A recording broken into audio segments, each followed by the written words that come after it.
Bienvenidos a Voz News. Qué bueno que nos acompañen este martes 20 de mayo. Los saluda Karina Yapor. Vamos a los titulares. Reportes indican que Estados Unidos extenderá la exención de Chevron a Venezuela por otros 60 días, al tiempo que anuncian la liberación de un detenido estadounidense en ese país sudamericano. Y el presidente Trump visita el Congreso en un esfuerzo por lograr los votos necesarios para aprobar su llamado gran y hermoso proyecto de ley. Además, una joven atleta de preparatoria hace una particular forma de protesta luego de perder contra un atleta trans en una competencia de atletismo. Los detalles de esto y más en Voz News, que comienza ya.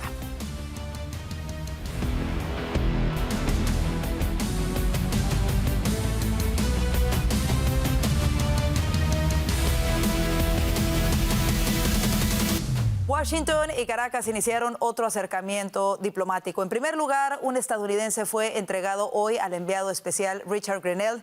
Y en segundo lugar, se extendió la licencia a Chevron para que siga explotando petróleo en Venezuela. Juan Esteban Silva nos tiene los pormenores desde la capital del país. Hola Karina, televidentes de Voz News, ¿qué tal? Es un gusto saludarlos desde Washington, D.C. Les quiero contar que el gobierno de Estados Unidos ha decidido extender por 60 días adicionales la licencia que permite a Chevron operar en Venezuela, una prórroga que se suma a la extensión previa hasta el 27 de mayo, buscando facilitar esa salida progresiva de la empresa del país sudamericano, una medida que impone restricciones significativas. Chevron no podrá realizar pagos al gobierno de Venezuela o distribuir dividendos a PDVSA. Esta decisión se produce en contexto de tensiones políticas en Venezuela y además les quiero contar, en un gesto que podría interpretarse como una señal de acercamiento diplomático, Venezuela ha liberado a Joseph Sinclair, un veterano condecorado de la Fuerza Aérea de los Estados Unidos, pues detenido en octubre cerca de la frontera con Colombia. La liberación se llevó a cabo en Antigua y Barbuda y fue gracias también a la gestión de Richard Grenell, enviado especial. Sinclair, de 33 años, habría sido catalogado como detenido injustamente por el Departamento de Estado. Y quiero contarles, aquí en Voz News hemos podido conversar con fuentes cercanas a su familia, quienes nos han señalado que Sinclair se encuentra pues en ese propósito de compartir, y miren el comunicado, han expresado el profundo agradecimiento a los involucrados en el proceso, destacando especialmente el papel del Departamento de Estado, y han solicitado pues privacidad para que Joseph por ahora pueda recuperarse tras su detención. Dos noticias muy importantes que se producen desde Estados Unidos con repercusión en Venezuela. Es la información desde Washington, D.C. para Voz News. Juan Esteban Silva. Gracias, Juan Esteban, por ese reporte. Y el viaje del presidente Donald Trump a Oriente Medio la semana pasada y los recientes avances de su administración en los acuerdos comerciales parecen haber mejorado su imagen entre los votantes estadounidenses. 4 encuestas nacionales muestran su índice de aprobación por encima del 47%, en línea con el nivel registrado tras su investidura. Las encuestas publicadas el lunes por Morning Consult, Rasmussen Reports y Harvard Caps Harris mostraron un índice de aprobación de Trump del 48, 49 y 47% respectivamente, mientras que una encuesta de Daily Mail JL Partners, publicada el domingo, mostró un índice de aprobación del 50%. Y el secretario de Estado, Marco Rubio, defendió intensamente la actual política exterior de la administración Trump ante algunos miembros del Congreso que criticaron su política en materia migratoria. Escuchemos. In the case of El Salvador, absolutely. Absolutely. We deported gang members, including the one you had a margarita with. And that guy is a human trafficker, and that guy is a gangbanger, and the evidence is going to be clear in the days to come. You're going to see who you went to defend. Senator, I'm sorry, Mr. Chairman. Secretary Rubio has the floor. Mr. Chairman, he can't make unsubstantiated comments like that. Secretary Rubio has the floor. Secretary Rubio should take that testimony to the federal court of the United States because he hasn't done it under oath. Here's another point, okay? There is a division in our government between the federal branch and the judicial branch. No judge in the judicial branch cannot tell me or the president how to conduct foreign policy. Rubio defendió los importantes recortes al presupuesto de Asuntos Exteriores, especialmente en el USAID. Al dirigirse al Comité de Relaciones Exteriores del Senado, Rubio afirmó que la intención de los cambios que supervisa no es desmantelar la política exterior estadounidense ni retirarnos del mundo, citando sus viajes desde que asumió el cargo en enero. Acabo de visitar 18 países en 18 semanas, declaró Rubio. Eso no parece una gran retirada. Y Y la fiscal federal interina del distrito de Nueva Jersey, Alina Habba, acusó a la representante LaMonica McIver de obstrucción a las fuerzas del orden durante un operativo en el centro de detención de Lani Hall, ubicado en Newark. Al mismo tiempo, anunció que se desestiman los cargos de allanamiento en contra del alcalde de esa ciudad, Ras Baraka, quien fue arrestado en ese mismo incidente. Según Habba, McIver habría agredido, obstaculizado e interferido a agentes federales, lo que constituye una violación al título 18 del Código de los Estados Unidos. La fiscal sostuvo que esa conducta no puede ser ignorada.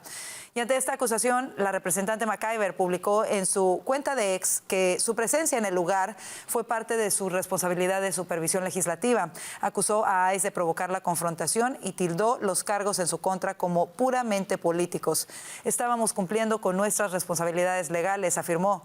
Tergiversan y distorsionan mis acciones y buscan criminalizar y disuadir la supervisión legislativa.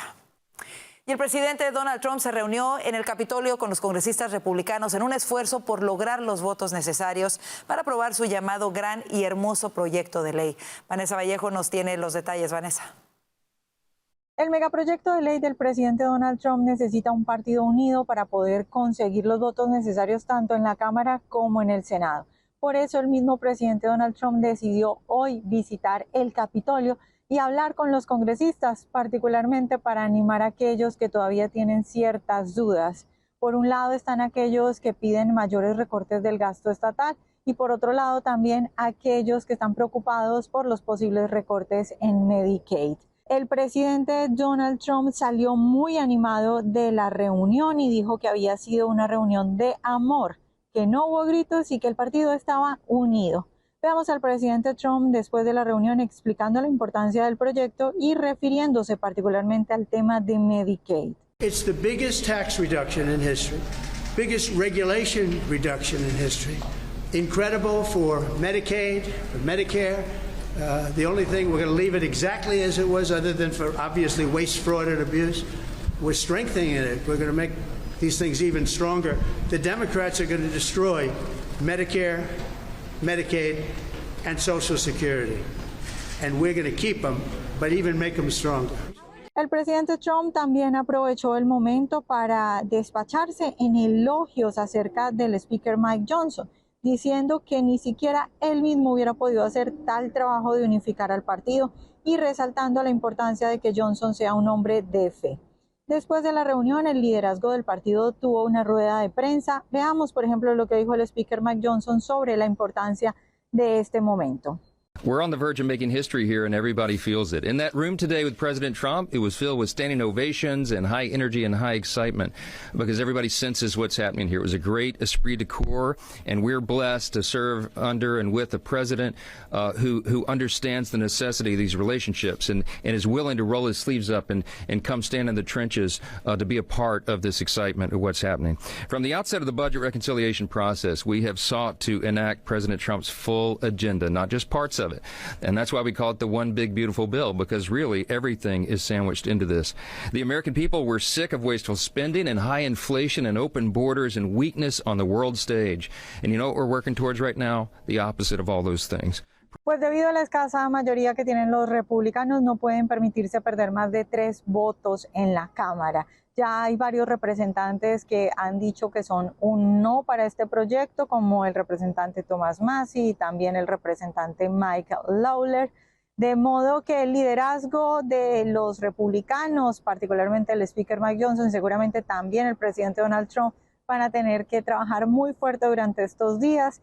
Esperan ellos que puedan sacar este proyecto, aprobarlo en el Comité de Reglas y también en la Cámara de Representantes esta misma semana.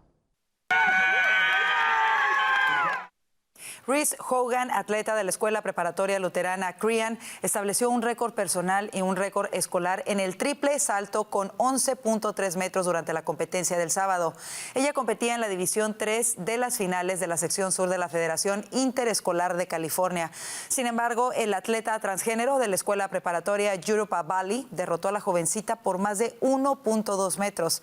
El atleta trans también ganó la competencia de salto de longitud en la categoría femenil. Reese estuvo entre las atletas a las que se les ordenó quitarse las camisetas que decían Protect Gear Sports, protejan los deportes de las niñas, en una competencia anterior.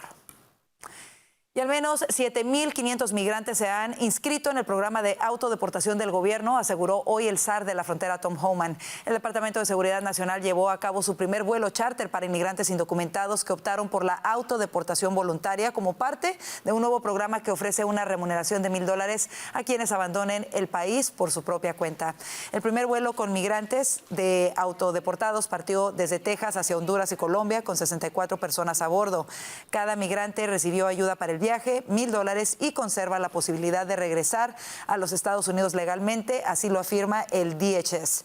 El pasado 9 de mayo, Trump creó por decreto el proyecto Vuelta a Casa, que presenta a estos migrantes una elección: salir de los Estados Unidos voluntariamente con el apoyo y la asistencia financiera del gobierno federal o quedarse y enfrentar las consecuencias. Por consecuencia, se entiende la expulsión, enjuiciamiento, encarcelación, multas, embargo de salarios y la confiscación de ahorros y propiedades personales, incluyendo viviendas y vehículos. Como lo informamos ayer, la Corte Suprema de los Estados Unidos suspendió temporalmente una orden emitida por un juez que protegía a unos 350,000 venezolanos con TPS de ser expulsados del país por la actual administración.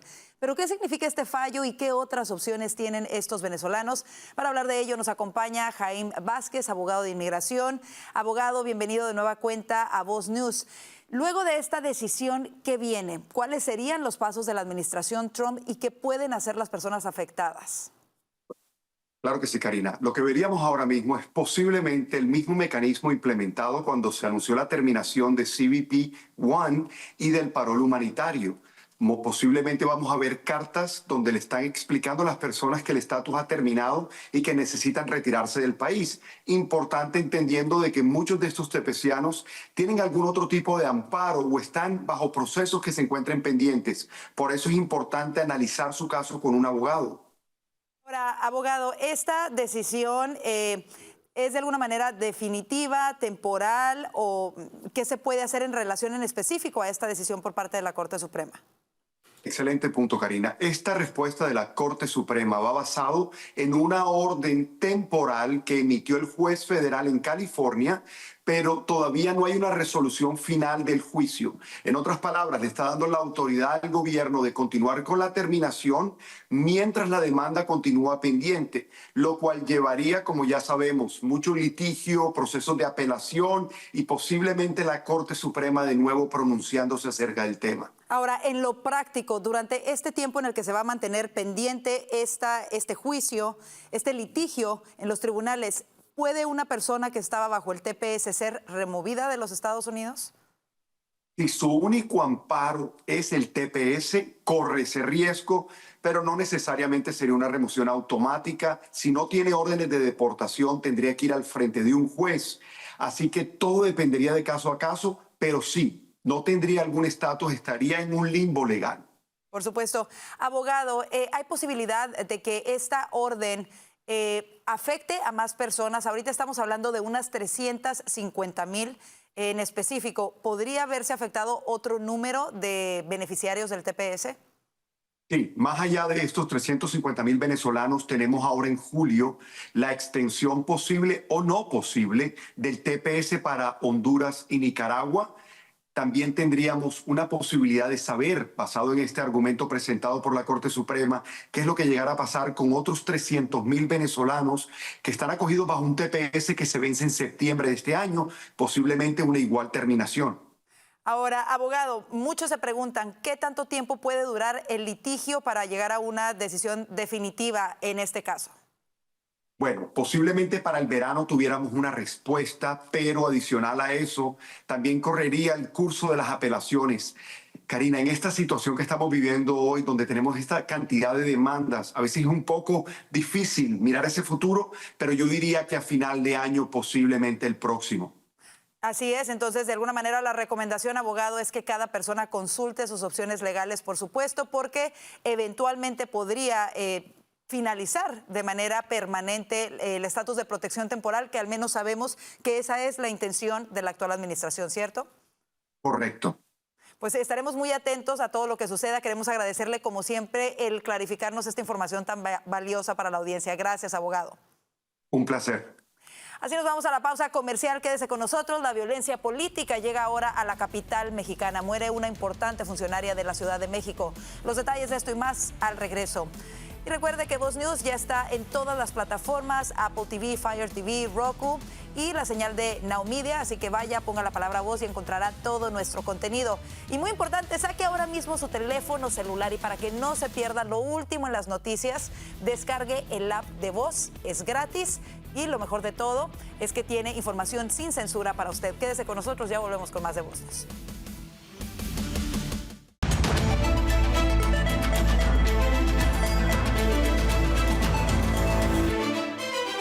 Ni la capital mexicana se salva de la violencia. La secretaria particular de la alcaldesa de Ciudad de México fue asesinada a balazos este martes junto con un asesor del gobierno local.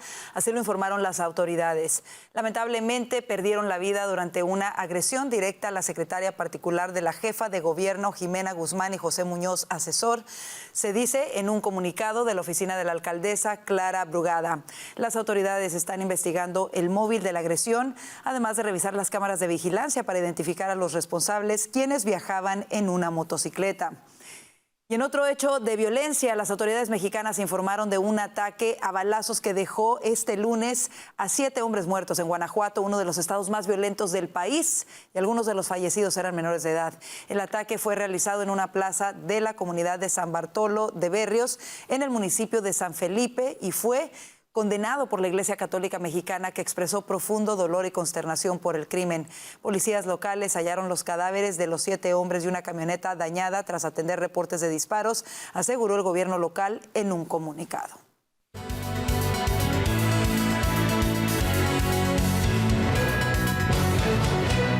El Reino Unido anunció hoy la suspensión de las negociaciones sobre un acuerdo de libre comercio con Israel y convocó a su embajadora en Londres en respuesta a la intensificación de la ofensiva de ese país en Gaza. Los rescatistas de la Franja de Gaza reportaron la muerte de al menos 44 personas por los bombardeos de Israel, que intensificó en los últimos días sus operativos militares en contra del grupo terrorista Hamas. Tras el anuncio británico, el gobierno de Benjamín Netanyahu reaccionó en un comunicado afirmando que la presión externa no desviará a Israel de su camino para defender su existencia y seguridad frente a enemigos que buscan su destrucción, señaló Netanyahu.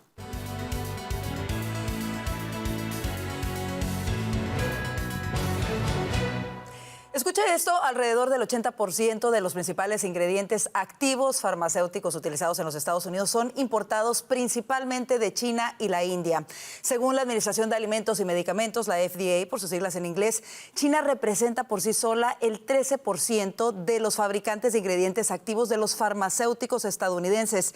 ¿Pero qué se puede hacer para revertir esta peligrosa dependencia en otros países en un sector tan importante como la salud? Bueno, para platicar de ello, hoy nos acompaña Lily Gil Valeta. Ella es miembro del Consejo de Administración de BrightPath Labs y miembro fundadora también de Coulter Plus Group. Lily, bienvenida a Voz News. Gracias, Karina, gracias. Un gusto tenerte con nosotros. Y bueno, estamos hablando de estas cifras que son grandísimas. Los medicamentos genéricos constituyen el 90% de todas las recetas estadounidenses. Así es. Pero muchos de sus ingredientes provienen de otros países y son producidos fuera de suelo estadounidense. Exactamente. ¿Qué se puede hacer y qué se está haciendo para revertir esta tendencia? Bueno, primero que todo, eso ya de por sí es un problema de seguridad nacional. Imagínate que tengamos esa gran dependencia para aquellos medicamentos que salvan vidas, que literalmente en cualquier momento un reajuste de aranceles, alguna interrupción en las importaciones van a afectar la vida y la salud tuya, mía, de nuestros familiares y de lo que tenemos en nuestras farmacias. Claro. Y bueno, muy recientemente, precisamente este mes de mayo, ha estado lleno de órdenes ejecutivas que el presidente Trump ha estado lanzando para abordar este problema de seguridad nacional, que muchos no lo sabían. Así es. Yo llevo ya casi más de 20 años trabajando en el sector salud, sector farmacéutico. Vengo de haber estado en Johnson & Johnson, en donde vi en carne propia ese proceso en el que por decisiones financieras, no solo Johnson & Johnson, sino todos tomaron la decisión de mandar este tipo de manufactura a otros países porque es más eficiente. Claro. El modelo de negocio funciona porque la China es muy efectivo en vender las cosas baratas. Muy competitiva, claro. Claro, y ahora que nos damos cuenta que tal vez ese adversario que tenemos con la China puede cortar en cualquier momento ese suministro, el presidente ha lanzado no solo una, sino 2 órdenes ejecutivas que están motivando la repatriación de esta manufactura y para nosotros en el sector es algo maravilloso. Claro, platícame sobre estas 2 órdenes y cómo se pueden ejecutar, porque una cosa es firmar la orden ejecutiva, pero en la práctica, ¿cómo se va a lograr traer la manufactura de esos ingredientes tan importantes, activos aquí a los Estados Unidos? Exactamente, pues mira, primero que todo hay que ser realista y lo hemos visto con las estrategias de esta administración. Va a tomar tiempo, pero hay que comenzar a hacerlo en algún momento. Y esa sensación de urgencia que está causando este momento actual, no solo con los aranceles, sino con estas órdenes ejecutivas, está haciendo que las farmacéuticas, Karina, ya se estén comprometiendo. Claro. Por ejemplo, mi alma mater, en donde yo crecí corporativamente en Johnson & Johnson, ya comprometió 55.000 millones de dólares para enfocarse en este proceso de volver a traer la manufactura y la investigación a Estados Unidos.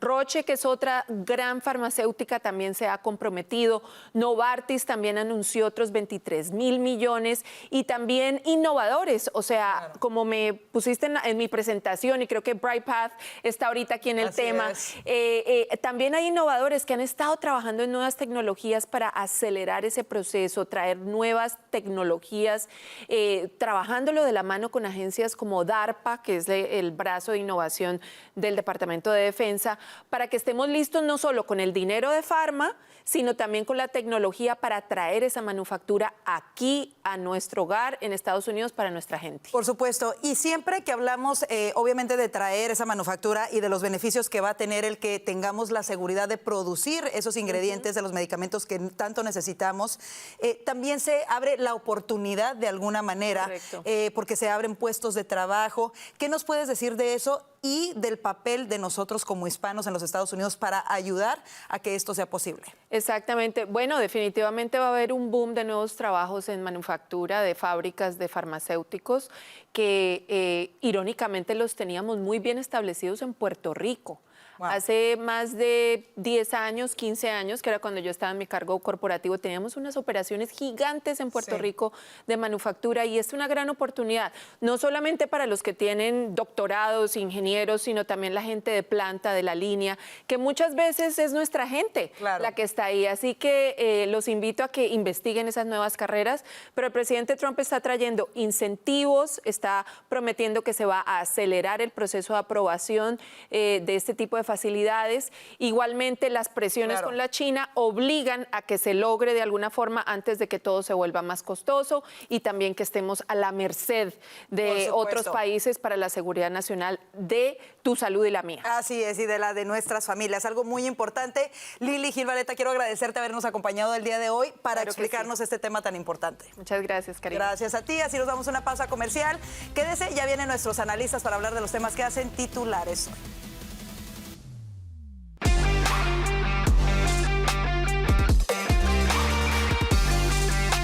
Washington y Caracas iniciaron otro acercamiento diplomático. En primer lugar, un estadounidense fue entregado hoy al enviado especial Richard Grenell y en segundo lugar se extendió la licencia a Chevron para que siga explotando petróleo en Venezuela. Para hablar de ello a profundidad le damos la bienvenida a Vanessa Vallejo, analista político de Voz, Alfonso Aguilar, abogado y analista político de Voz, y Orlando Avendaño, periodista y analista político de Voz.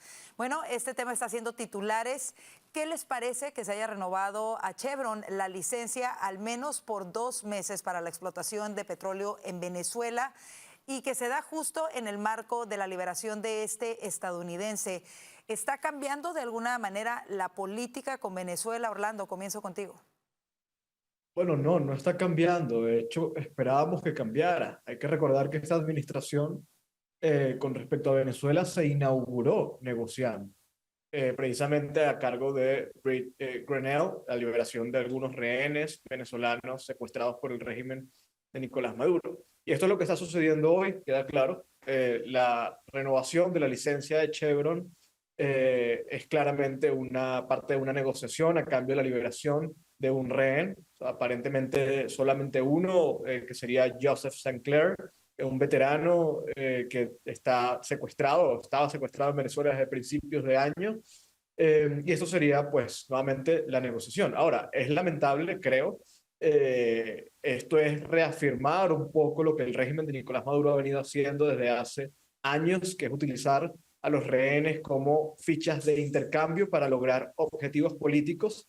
Para el régimen de Maduro es fundamental que Chevron siga operando en Venezuela. Es una de las principales fuentes de financiamiento que tiene el régimen. Aproximadamente unos $500 millones mensuales le entran al régimen por las regalías de la explotación de Chevron en Venezuela. El presidente Donald Trump ha dicho que espera que Estados Unidos sea autónomo y que no necesita el petróleo de Venezuela. Sin embargo, bueno, se da esto y yo espero que, pues, ojalá sea corregido en poco tiempo. Alfonso, ¿cómo lo ves tú? Definitivamente esto fue como una ficha de intercambio, al menos esto de esta manera se interpreta. ¿Qué puede hacer esta administración o debería manejar esta administración de alguna manera diferente estas negociaciones con el régimen de Nicolás Maduro? Bueno, honestamente yo creo que la política no está cambiando. O sea, definitivamente le están poniendo más presión a Maduro. Recordemos que la tarifa de 25% a cualquier país que compre petróleo de Venezuela se mantiene. Y eso es algo que está afectando al gobierno de Maduro. De hecho, se dice que ellos están vendiendo como $1.000 millones en petróleo. Lo están vendiendo al extranjero como si fuera petróleo brasileño. Parece que con la ayuda de Lula, porque es la única manera que pueden darle la vuelta a esos aranceles que ha impuesto Trump. O sea, ahí está esa presión. El problema es que quedan rehenes americanos en Venezuela. Entonces es una negociación. Es como dice Orlando, esto es lo único que le queda a Maduro, los rehenes. Entonces tiene que entrar a negociar y pues postergan esta licencia por 2 meses más. Granel ha estado en Antigua negociando con funcionarios del gobierno de Maduro. Es frustrante, efectivamente. Preferiríamos que no se extendiera esta licencia, pero yo creo que es una pequeña negociación para tratar de conseguir a nuestra gente que liberen a nuestra gente, pero yo creo que la presión a Venezuela continúa a través de estos otros aranceles y otras sanciones. Vanessa, ¿es Venezuela el gran reto diplomático de Estados Unidos en América Latina? Pues sí, yo creo que en general las dictaduras que hay en la región, pero no solo por el hecho de ser dictaduras y por lo que vive la gente en esos países, sino por el hecho de que significan un peligro también para Estados Unidos. Y eso es lo que creo yo que pues mucha gente quisiera que estuviera más presente en la administración y creo que se le ha puesto, esta administración le ha puesto un ojo muy interesante o ha puesto su mirada en Venezuela de una manera muy interesante por lo que ha llamado la atención sobre el Tren de Aragua y por lo que ha dicho el mismo presidente Trump de que el Tren de Aragua ha sido enviado por Nicolás Maduro para desestabilizar. Y creo que eso es importante y es importante que Estados Unidos se esté dando cuenta de este tipo de cosas y yo creo que pues hay que tomar las cosas con calma y no irse a los extremos porque hay gente que con este tipo de noticias dice, bueno, que Estados Unidos ya es súper amigo de Venezuela y para nada es así. Efectivamente las sanciones se mantienen y apenas llevamos unos meses de esta administración. Yo creo que de alguna manera eso, hemos visto cómo por un lado ejerce presión la administración de frente, por ejemplo, con la designación del Tren de Aragua como una organización terrorista, con reforzar y obligar a las deportaciones masivas de criminales venezolanos y por la otra, pues de alguna manera desafortunadamente teniendo que ceder en otros aspectos como este para la recuperación de los rehenes estadounidenses. Hay que ver cómo continúa desarrollándose, por supuesto, esa relación que, como lo dices, Vanessa, es difícil, creo yo, tener contentos a todas las partes involucradas en este tema porque es una situación verdaderamente difícil, pero lo que sí es que hay una diferencia en la postura tan firme de esta administración de ir en contra del régimen a comparación de lo que vimos con la administración Biden, ¿no? Que era una renovación de licencia por un periodo extenso de tiempo y permitirle al régimen de Nicolás Maduro seguir enriqueciéndose a pesar de no haber ningún cambio, por ejemplo, en las elecciones. Vámonos al siguiente tema, que es un tema importante también, porque el día de hoy el presidente Trump visitó a los congresistas republicanos y él afirma que el Partido Republicano está unido. Cuando ofreció un discurso motivador en relación a su denominado gran y hermoso proyecto de ley, que sabemos que es un reto también. ¿Qué destacan de esta visita temprana del presidente a los republicanos? Y comienzo contigo, Orlando. Bueno, creo que, sí, Trump trató de impulsar un poco su agenda, de mostrar optimismo frente a la aprobación y a que pasara su gran proyecto de ley. Y efectivamente, ¿no? Tratar de darle la señal de que el partido está unido. Sin embargo, al mismo tiempo, pues criticó muy fuerte a Thomas Massie por su postura, prácticamente pidió que fuera sacado eventualmente del cargo. Es decir, tampoco está muy contento con las voces disidentes que ha habido dentro del mismo partido con respecto a su proyecto, al proyecto de ley, ¿no? Y hay que decir, son voces disidentes no porque estén del lado de los demócratas, sino porque son bastante ortodoxas desde el punto de vista doctrinario, que eso de alguna manera es un valor, ¿no? Esa coherencia y esa firmeza. Ahora, no, quizás en política riñe con lo que debería ser la practicidad de aprobar la agenda del presidente y avanzarla. Pero yo creo que en términos generales, pues Trump se ve optimista, creo que le apuesta a que el Partido Republicano se una finalmente, así que vamos a ver si eso es efectivamente lo que ocurre. Alfonso, ¿qué tan común es que un presidente presione de esta manera a los miembros del Congreso y qué retos enfrenta Trump para que sea aprobada este proyecto de ley? Bueno, cuando es el principal proyecto de la administración, sí lo hemos visto en el pasado, o sea, presidentes haciendo llamadas, haciendo visitas, y el presidente Trump está siendo muy efectivo. El mismo Thomas Massie, que ha dicho que va a votar en contra del proyecto, dijo que el presidente fue muy convincente en la reunión con los republicanos. O sea, estuvo muy enfocado, se enfocó en los dos grupos que están dando problemas. Por un lado, los fiscalmente conservadores que quieren más recortes, reformas al Medicaid. Fue muy claro, utilizó un término bastante explícito para decir no se metan con el Medicaid. Y por otra parte, con los más moderados que quieren expandir el crédito por las contribuciones locales y estatales, dijo, acepten lo que ya está en el proyecto, que es un aumento de un crédito de $10,000 a $30,000. Algunos no están satisfechos, pero les dijo, acéptenlo. Mira, yo creo que si alguien puede lograr que este proyecto pase es Donald Trump. Son pocos los republicanos que se atreven a confrontar a Donald Trump.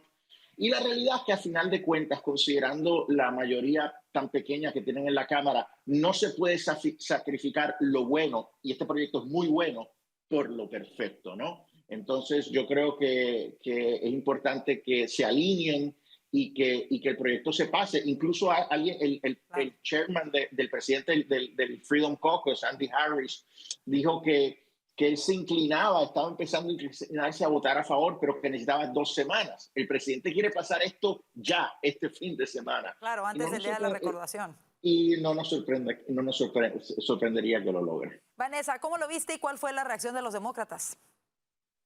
Bueno, yo creo que vimos a un presidente muy emocionado, pero pues él siempre es así, ¿no? Dijo que había sido una reunión de amor, que no había que no había habido gritos. Y eso es cierto, porque la gente lo respeta mucho. Ahora, el punto es que ahí ya hay, por ejemplo, hay varios nos que yo creo que va a ser muy difícil cambiarlos y como solo pueden perder 3 votos, está complicado. Sin embargo, pues creo que van a tener que trabajar y creo que sí hay opciones de sacarlo adelante. Pues los demócratas siguen en su misma retórica diciendo que esto va a acabar con los beneficios de Medicaid, que este país se va a endeudar, lo cual me parece un descaro, porque si viniera, es decir, las críticas que vienen de gente que de verdad le preocupa el presupuesto, pues uno las entiende, pero viniendo de los demócratas que les encanta las deudas, que les encanta gastar y ahora de repente ellos se volvieron más conservadores que los halcones conservadores del Partido Republicano, obviamente no tiene ningún sentido. Entonces, pues ellos siguen diciendo lo mismo. Simplemente queda esperar que logren sacar esto esta semana y que logren unirse, porque el costo de no hacerlo pues sería muy grande.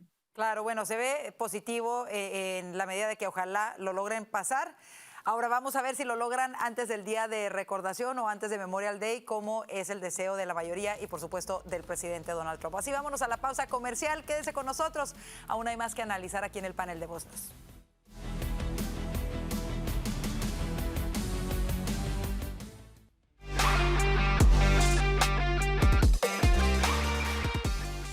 Una vez más, un atleta trans se lleva el triunfo en una competencia femenil, pero esta vez la jovencita atleta de pista que quedó en segundo lugar se subió brevemente en el podio del primer lugar. Vamos con nuestros analistas para hablar de esto, porque esta jovencita, Reese Hogan, atleta de la Escuela Preparatoria Luterana Crean, estableció ese día, el sábado, un récord personal y un récord escolar en el triple salto con 11.3 metros durante esta competencia.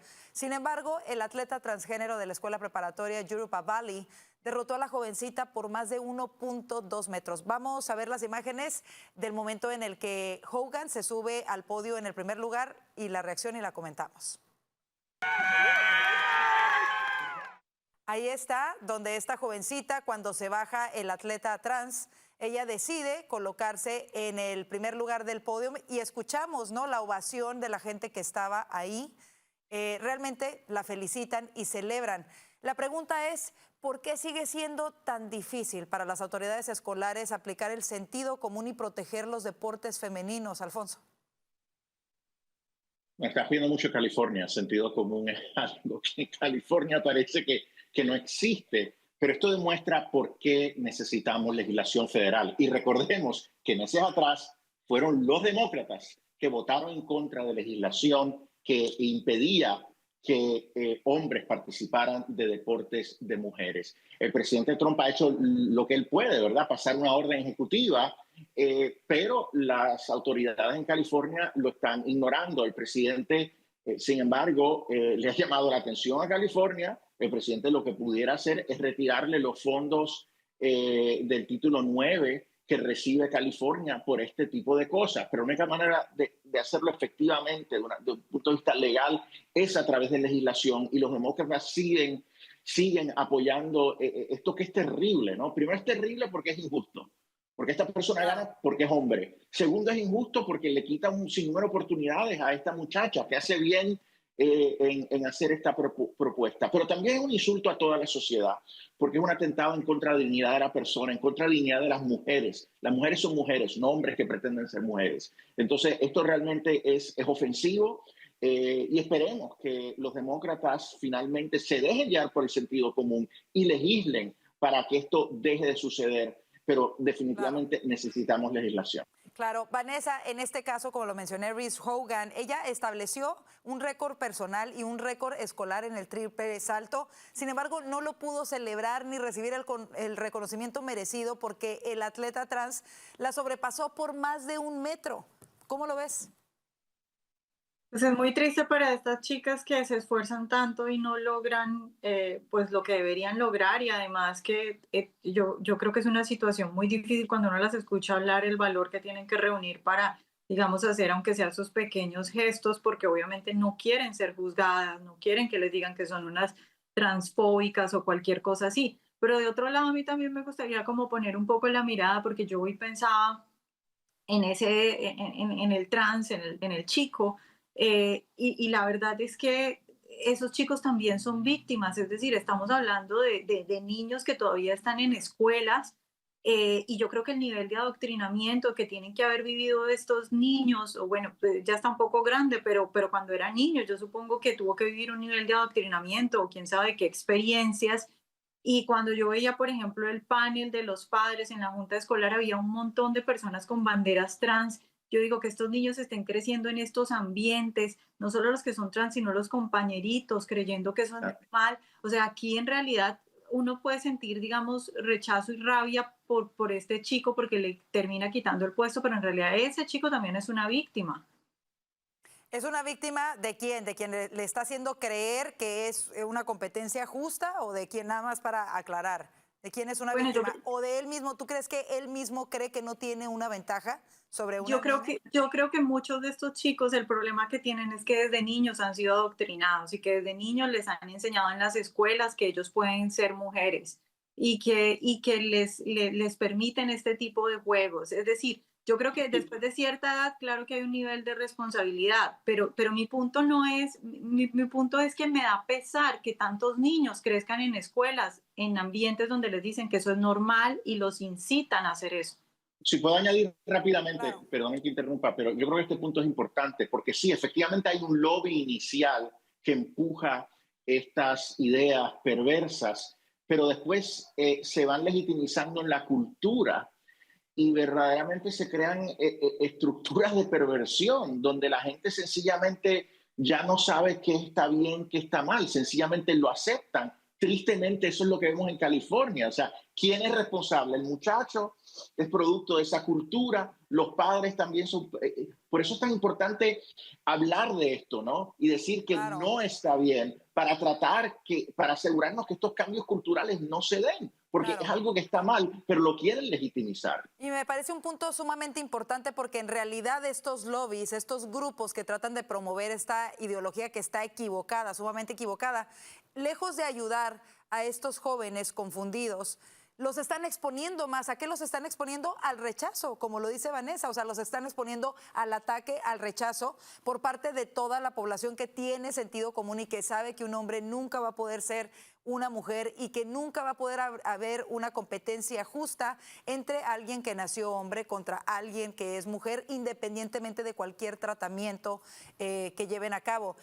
Orlando, en este caso estamos hablando de preparatoria, como lo mencionó Alfonso, ya el presidente había firmado una orden ejecutiva para proteger los deportes femeninos, no se está haciendo. La pregunta es hasta cuándo las escuelas, las preparatorias van a solapar este abuso, porque es un abuso y le quita el mérito y las oportunidades a las niñas.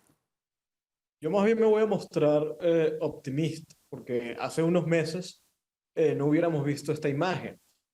A la joven que se hubiera atrevido a pararse en el podio, pese a haber, entre comillas, perdido contra un trans, la hubieran abucheado, le hubieran dicho transfóbica, la prensa la estuviera acribillando, no lo hubieran aplaudido ni la estuvieran celebrando como hoy está ocurriendo. Yo creo que esa valentía, como lo vimos también hace unas semanas con esta joven que se negó a pelear en esgrima contra un hombre trans, es precisamente lo que va a cambiar finalmente la sociedad. Yo no creo que esto vaya a venir de unas leyes que unos burócratas decidan que entonces esto está prohibido o esto está aceptado. Yo creo que va a ser prácticamente una revolución de las mismas mujeres, de las mismas niñas que van a empezar a repudiar esto y se van a poner firmes contra esto. Yo creo que en la medida este tipo de expresiones dispersen, haya muchas más, se contagien, Claro. pues se va a poner un parado a esta locura, pero esto tiene que venir por parte de las propias mujeres y las niñas, que es su deporte, su talento, el que está en riesgo hoy. Por supuesto, por parte de las familias. Ahí veíamos una fotografía en donde precisamente esta jovencita en otra competencia, junto con sus compañeras, estaban vistiendo playeras que decían protejan los deportes femeninos y los dirigentes de la competencia las obligaron a quitársela. De ese tamaño está. Entonces yo creo que ahí está, ahí estamos viendo la fotografía. Yo creo que tenemos mucho que hacer como familias y como sociedad para defender los deportes de nuestras niñas. Vámonos al siguiente tema y es que es un tema triste, de verdad, ni los funcionarios se salvan de la violencia en México. Esta mañana 2 funcionarios de la Ciudad de México fueron asesinados a plena luz del día. Las autoridades informaron del asesinato de Jimena Guzmán, secretaria particular de la jefa de gobierno, y José Muñoz, quien era un asesor. 2 hombres a bordo de una motocicleta, se bajó uno de ellos, le disparó, uno se dio a la fuga en la motocicleta y el otro se dio a la fuga a pie. Tristemente, este no es un caso aislado. ¿Qué es lo que está pasando en México, Alfonso?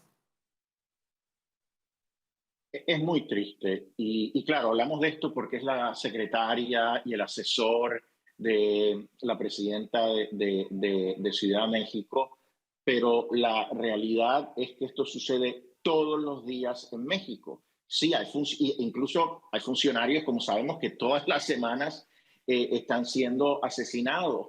Pero pensemos en el ciudadano promedio mexicano que muere todos los días porque tristemente hay unos carteles que tienen demasiado poder, que se han quedado con el poder, es un narcoestado, o influencian el gobierno a todo nivel en México, o controlan territorios por completo y ellos son el gobierno. Entonces yo creo que la única manera de atender esto es reconocer esa realidad y dar la batalla. Yo creo que a corto plazo eso puede llevar a más violencia. Pensemos lo que pasó con el presidente Calderón cuando decidió darle la batalla al narco. Pero yo creo que es la única manera, una alianza auténtica con Estados Unidos que busque utilizar recursos de Estados Unidos para esta batalla, porque si no, la violencia va a continuar todos los días indefinidamente en México. Recursos que además el gobierno de Estados Unidos está dispuesto a ofrecer. El mismo presidente Trump lo ha señalado una y otra vez. No sabemos si México no ha mostrado tanta disposición de aceptar este tipo de recursos, pero bueno, hace unos días, como bien lo dices, ahorita hablamos de esta funcionaria, hace unos días fue la candidata Yesenia Lara en Veracruz, pero así hay muchísimos ciudadanos que se enfrentan a esta violencia todos los días. La pregunta es si un gobierno no puede garantizar ni la seguridad de sus funcionarios, ni la seguridad de sus candidatos políticos, ¿cómo puede garantizar la seguridad de sus ciudadanos, Vanessa? No, pues evidentemente no, y son muchos los mexicanos que tienen un negocio, una tienda y tienen que pagar para que supuestamente les brinden algún tipo de seguridad de estas bandas, y el mexicano normal está en cierta medida y tristemente acostumbrado a eso en algunos lugares, porque es una situación que está, digamos, que ha llegado a los niveles más altos, que lleva mucho tiempo, que ha tomado mucho tiempo y mucho poder en México, y creo que es importante que la gente también, que sea la misma gente la que reconozca que México necesita ayuda, que México necesita salir de esta situación, pero no puede hacerlo, al parecer no puede hacerlo. Durante tanto tiempo hemos visto que no puede hacerlo solo. Yo particularmente, que soy de Colombia, puedo decir que en Colombia la guerrilla que tenía el narcotráfico tenía prácticamente tomado el país hasta que llega Álvaro Uribe, pero es Álvaro Uribe con la ayuda de Estados Unidos. Sin la ayuda de Estados Unidos, Colombia no hubiera podido recuperar un país que, como digo, estaba tomado por el narcotráfico, con la guerrilla. Este es un narcotráfico, digamos, con unas cabezas diferentes, pero yo creo que igual que Colombia en ese momento necesita la ayuda de Estados Unidos. Orlando, ¿cómo lo ves tú y qué tendría que hacer México para salir de esta situación? Bueno, es tristísimo, ¿no? Porque además México es un gran país. Ciudad de México es quizá una de las mejores ciudades del mundo. Y esto no sucedió en la periferia, esto no sucedió en el norte, en algún poblado desértico, esto sucedió en el corazón de la Ciudad de México. Estamos hablando de la secretaria de la jefa de gobierno de México, probablemente la segunda funcionaria más importante del país, luego de la presidenta Sheinbaum. Claramente esto demuestra que no hay nadie a salvo en México, ¿no? Si esto le puede pasar a la mano derecha de la jefe de gobierno de la ciudad capital de México, pues le puede suceder como le sucede a diario, como decía Alfonso, a cualquier mexicano. Es claro, el gobierno perdió. El gobierno de México no tiene la capacidad, ni la voluntad, ni la disposición de enfrentarse al narcotráfico. El gobierno de México es rehén del narcotráfico. En ese sentido, la única alternativa que realmente le queda al gobierno de México es pedir asistencia internacional en la lucha contra el narcotráfico. Hoy tiene una oportunidad muy grande, porque no todas las administraciones de Estados Unidos le van a ofrecer a México lo que hoy le está ofreciendo Donald Trump, y es utilizar la fuerza americana, utilizar las tropas americanas para ayudar a México a neutralizar el narcotráfico. ¿Por qué lo hace? Pues porque esto también afecta a Estados Unidos. Pero Claudia Sheinbaum, si realmente quisiera México, debería aprovechar esta oferta. De lo contrario, seguiría el país en manos del narcotráfico. Es muy triste, México es un país hipermoderno, es un país muy próspero, pero es un país que no se merece esto, por lo tanto debe aceptar lo antes posible la asistencia de Donald Trump. Pues de verdad que es algo que nos duele a todos los mexicanos, de verdad es algo tristísimo, increíble, como lo dices, México es un gran país, pero desafortunadamente no ha podido ganar esta batalla y ojalá, todavía quedan 3 años y medio de esta administración en los Estados Unidos, ojalá que pueda haber una colaboración más fuerte para que se le haga frente a esto tan terrible que es la narcoviolencia en México. Gracias, como siempre, muy interesante escuchar sus puntos de vista sobre estos temas tan importantes. Alfonso Aguilar, Vanessa Vallejo y Orlando Avendaño. Y por supuesto, gracias a usted por su confianza en Voz News. Así terminamos esta emisión. Lo invitamos a seguirnos a través de nuestras redes sociales y a suscribirse a nuestro canal de YouTube. Nos encuentra como @VozMedia. Active la campanita, suscríbase para que no se pierda nuestro noticiero y todos nuestros contenidos. Que tenga una excelente noche y, si Dios lo permite, le esperamos mañana. Bendiciones.